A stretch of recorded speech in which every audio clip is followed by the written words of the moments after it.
Hello my dear students, कैसे हैं आप लोग और कैसी चल रही है आप लोग की तैयारी। आई होप कि आप सभी बहुत अच्छे होंगे और अपनी तैयारी भी बहुत ही शानदार तरीके से कर रहे होंगे। आप सभी की तैयारी को और भी बेहतरीन बनाने के लिए हम एक बार फिर से लेकर आए हैं क्लास 12 इंग्लिश का एक मोस्ट इम्पॉर्टेंट वीडियो।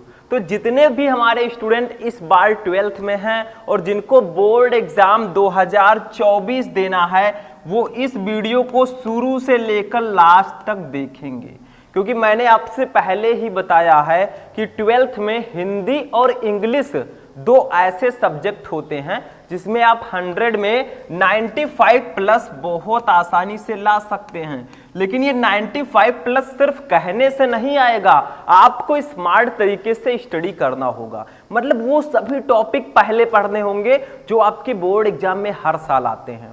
तो आज मैं वही टॉपिक लेकर आया हूं जो 12th इंग्लिश में हर साल आता है। चौंक गए ना? लेकिन चौंकिए मत, ये सच है। ठीक है, तो देखिए इस वीडियो में हम पढ़ेंगे क्लास 12 इंग्लिश के सभी महत्वपूर्ण सेंट्रल आइडिया को। देखिए स्टूडेंट, जो सेंट्रल आइडिया है वो आपके बोर्ड एग्जाम में 4 नंबर का आता है। ठीक है, और टोटल आपके इंग्लिश में 4 सेंट्रल आइडिया बहुत ज्यादा इंपॉर्टेंट है। तो 4 नंबर अगर पक्का करना है तो वीडियो को शुरू से लेकर लास्ट तक देखिएगा।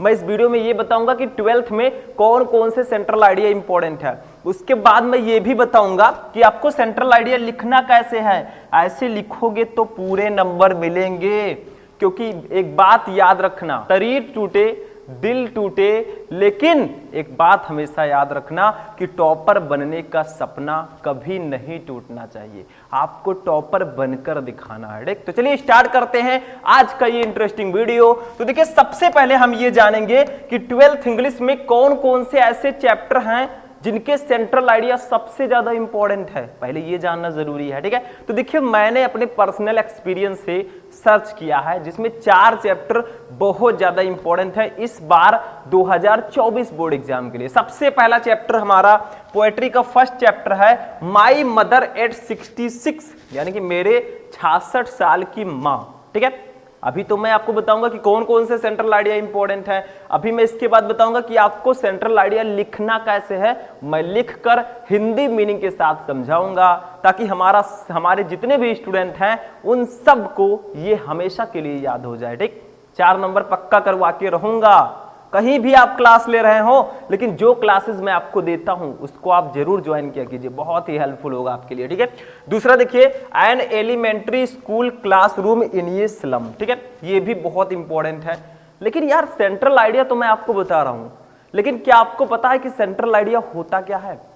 देखिए सेंट्रल आइडिया जो होता है, सेंट्रल का मतलब क्या होता है? केंद्र। आइडिया का मतलब होता है विचार, केंद्र विचार, या हम केंद्र बिंदु भी बोल सकते हैं। जैसे हमें माई मदर एट 66 का सेंट्रल आइडिया लिखना है तो इसका मुख्य बिंदु क्या है? आखिर इस पोएम में हमें किसके बारे में बताया गया है मुख्यतः? ठीक है, जैसे इस पोएम में हमें जो है वृद्धि, आयु वृद्धि के बारे में बताया गया है। ठीक है, बुढ़ापे के बारे में, जो वृद्ध लोग हैं उनके बारे में बताया गया है। माई मदर एट 66, तो उसके बारे में आपको लिखना है। अभी यही सेंट्रल आइडिया मैं लिखकर आपको बताऊंगा। तीसरा हमारा है कीपिंग क्वाइट, ये सेंट्रल आइडिया भी बहुत ज्यादा इंपॉर्टेंट है। चौथा है ये थिंक ऑफ ब्यूटी, ये सेंट्रल आइडिया भी बहुत ज्यादा इंपॉर्टेंट है। तो भैया जो भी इस चारों सेंट्रल आइडिया को याद करके जाएगा उसका 4 नंबर बिल्कुल पक्का हो जाएगा। देखिए 4 हैं, 4 नंबर आपको मिलेगा। ठीक, तो ये तो था कि आखिर कौन कौन से सेंट्रल आइडिया हमारे बोर्ड एग्जाम की दृष्टि से बहुत ज्यादा इंपॉर्टेंट है, वो मैंने आपको बता दिया। पोएट्री में यही 4 चैप्टर हैं जो सबसे ज्यादा इंपॉर्टेंट हैं। ठीक, अब देखिए 3 सेंट्रल आइडिया रहेगा वहां एग्जाम में, आपको एक ही लिखना होगा। तो इन सब में से एक ना एक तो आना ही है, ये क्लियर है। ठीक, तो अब चलिए देखते हैं आखिर हमें सेंट्रल आइडिया लिखना कैसे होता है। ठीक है, ये भी जानना बहुत जरूरी है। तो चलिए स्टार्ट करते हैं, देखते हैं। तो देखिए स्टूडेंट, हमने जो इस वीडियो में सेंट्रल आइडिया को लिया है वो है माई मदर एट 66।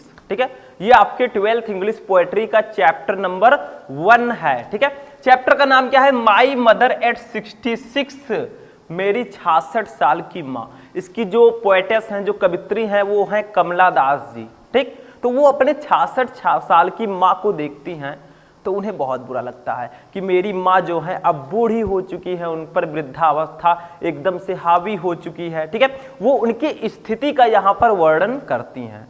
तो हमें इस पोएम का सेंट्रल आइडिया लिखना है। तो देखिए एग्जाम की कॉपी में आपको पहले माई मदर एट 66 लिखना है, फिर सेंट्रल आइडिया हेडिंग डालना है। यहां पर जो ऊपर है उसको नीचे लिखना है, जो नीचे उसको ऊपर, मतलब पहले पोएम का नाम लिखना है, उसके बाद सेंट्रल आइडिया हेडिंग डालना है, ठीक। तो ये तो आप लोग समझ गए, बट इसको लिखना कैसे? तो देखिए माई मदर एट 66 का जो सेंट्रल आइडिया है वो इतना सा है। देखिए इसी को हमें पढ़ना है इस वीडियो में। देखिए इतना लिखकर आएंगे भैया, 4 में 4 नंबर आपको मिलेंगे, लेकिन इसको समझें कैसे भैया? ये तो इंपॉर्टेंट है, मैंने बता दिया, बट इसको हिंदी के साथ समझाना भी जरूरी है। तो देखिए यहां पर इसके केंद्र बिंदु को हम लिखते हैं। देखिए क्या लिखा गया है, दो का मतलब होता है यद्यप, एगेइंग, एगेइंग का मतलब होता है एजेइंग, मतलब उम्र का बढ़ना, ठीक है, या आयु वृद्धि। तो यद्यपि आयु वृद्धि इज है, ये एक नेचुरल प्राकृतिक प्रोसेस प्रक्रिया। तो यद्यप आयु वृद्धि या उम्र का बढ़ना एक प्राकृतिक प्रक्रिया है भैया, ये एक नेचुरल प्रक्रिया है। आप लोग अभी 18 साल के हैं, अब 10 साल बाद अब 28 साल के होंगे कि नहीं होंगे? मतलब आयु बढ़ेगी ही बढ़ेगी, उस पर रोक नहीं लगाया जा सकता। जैसे समय हमेशा चलता रहता है, उसको हम रोक नहीं सकते, वैसे सबका आयु बढ़ेगा। जो आज भैया यंग है, लड़का है, उसे भी एक ना एक दिन बुढ़ा होना है या बूढ़ा होना है, ठीक है। मतलब आप लोगों को मैं डीमोटिवेट नहीं कर रहा हूं, ये नेचुरल प्रोसेस है। तो वही बताया गया है, दो यद्यप एगेइंग इज ये नेचुरल प्रोसेस, उम्र का बढ़ना एक प्राकृतिक प्रक्रिया है। आगे देखिए, एट फिर भी द फियर डर ऑफ सेपरेशन, सेपरेशन का मतलब होता है बिछड़ने का, ठीक है, फ्रॉम से योर लव्ड अपने प्रियजनों से, एंड नियर वंस यानी कि अपने करीबियों से। नियर वंस का मतलब अपने करीबी जो होते हैं, जो मेरे दिल के करीब है, ठीक है। अब कौन है? मेरे माता पिता हैं, ठीक। आगे देखिए, इज है वेरी पेनफुल, वेरी का मतलब बहुत, पेनफुल का मतलब दर्दनाक। तो यहां पर कहा जा रहा है कि दो एगेइंग इज ए नेचुरल प्रोसेस, यद्यपि उम्र का बढ़ना एक प्राकृतिक प्रक्रिया है, एट फिर भी the fear of separation from your loved and near ones is very painful, यानी कि अपनों से और अपने करीबियों से बिछड़ने का जो डर होता है वो बहुत दर्दनाक होता है, ठीक है। यानी कि जो अपने होते हैं, जैसे मान लीजिए कोई लड़की है, उसकी बड़ी दीदी है, ठीक है, मतलब बड़ी दी है, तो उनकी शादी हो गई है, वो जब अपने ससुराल से घर पे आती हैं, या कोई लड़का है तो उनके साथ बहुत मतलब प्यार से सब रहते हैं। जैसे ही वो अपने घर को जाने लगती हैं, ठीक है, अपने ससुराल जाने लगती हैं, तो कितना ज्यादा दर्द होता है दिल में। और छोटे बच्चे जब होते हैं तो और दर्द होता है, अरे यार वो मुन्ना था, उसको खिला रहा था मैं, वो चला गया, ठीक है, मतलब थोड़ा सा ज्यादा दर्द होता है, ठीक है। वही चीज यहां पर बताया जा रहा है, कमला दास जी अपनी माता जी से, अपनी 66 साल की माँ से दूर जा रही हैं, उनके यहाँ मिलने आई थी, अब मिलने आई है भैया तो उनको ससुराल तो दोबारा जाना ही पड़ेगा, तो मिलकर वो ससुराल जा रही थी, अपने ससुराल, ठीक है। तो क्या हुआ, उनको बहुत बुरा लग रहा था, ठीक। वैसे ही होता है, मतलब बिछड़ने का दर्द बहुत बुरा होता है, ठीक। आगे देखिए, तो यहां पर ये लाइन समझ में आ गया, दो अगेन is a natural process yet the fear of separation from your loved and near ones is very painful, यानी कि यद्यपि उम्र का बढ़ना एक प्राकृतिक प्रक्रिया है, फिर भी अपने प्रियजनों और अपने करीबियों से बिछड़ने का दर्द, अपने बिछड़ने का जो डर होता है वो बहुत भयानक होता है, ठीक।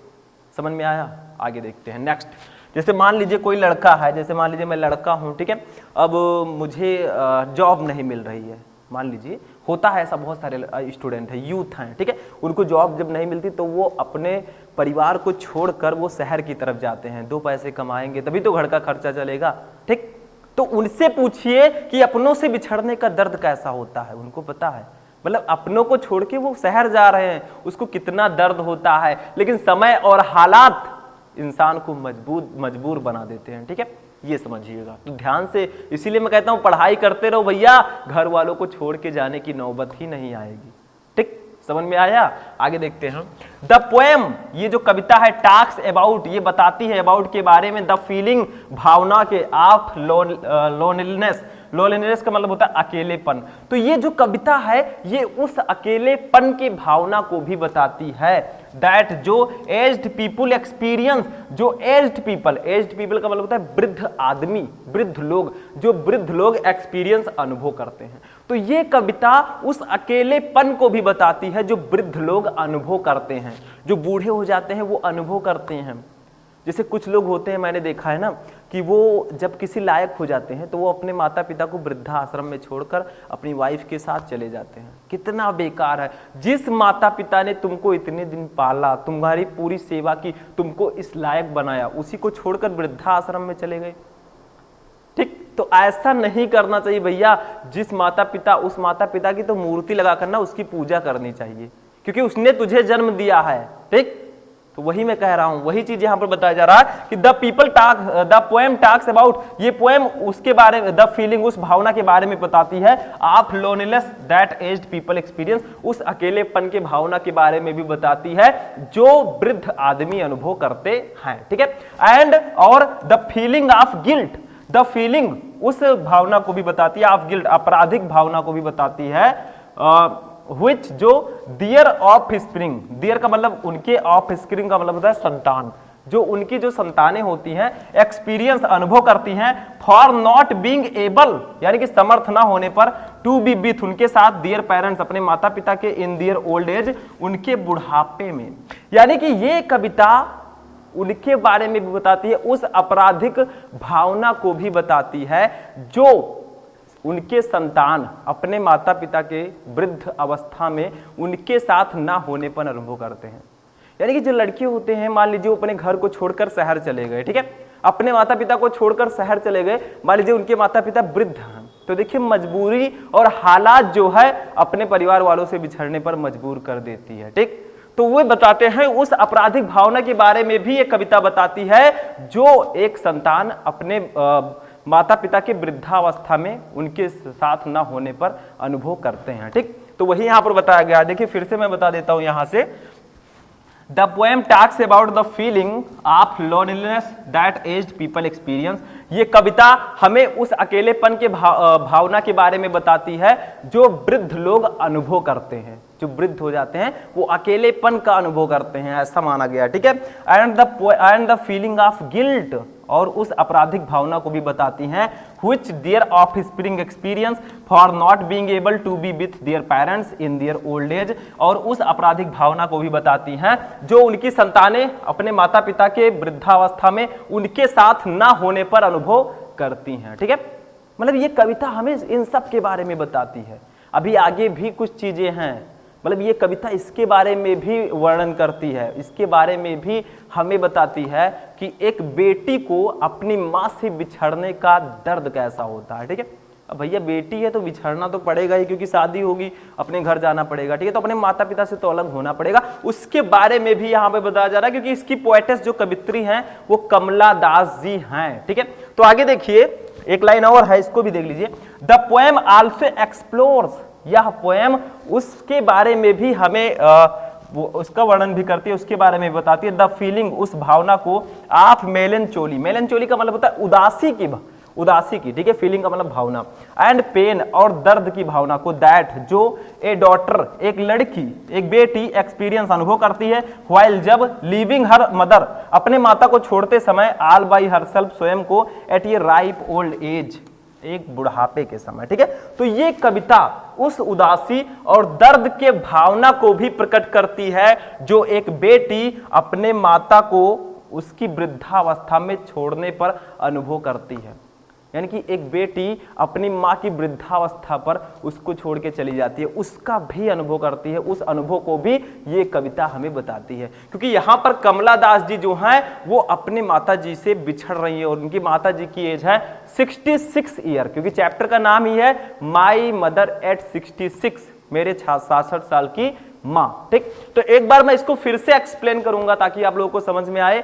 मैं सीधा सीधा इसका हिंदी बताते हुए चलूंगा, क्योंकि एक एक वर्ड का हिंदी मैं आपको बता चुका हूं, समझ में तो आ चुका होगा। ठीक है, देखिए फिर से एक बार देखते हैं, देखिए, दो अगेन is a natural process yet the fear of separation from your loved and near ones is very painful. यानी कि यद्यपि जो उम्र का बढ़ना है, जो आयु वृद्धि है, ये एक प्राकृतिक प्रक्रिया है, फिर भी अपनों से और अपने करीबियों से बिछड़ने का जो दर्द होता है, जो डर होता है, वो बहुत ही दर्दनाक होता है। It is very painful. ठीक, मतलब अपनों से बिछड़ने का दर्द तो होगा ही भैया।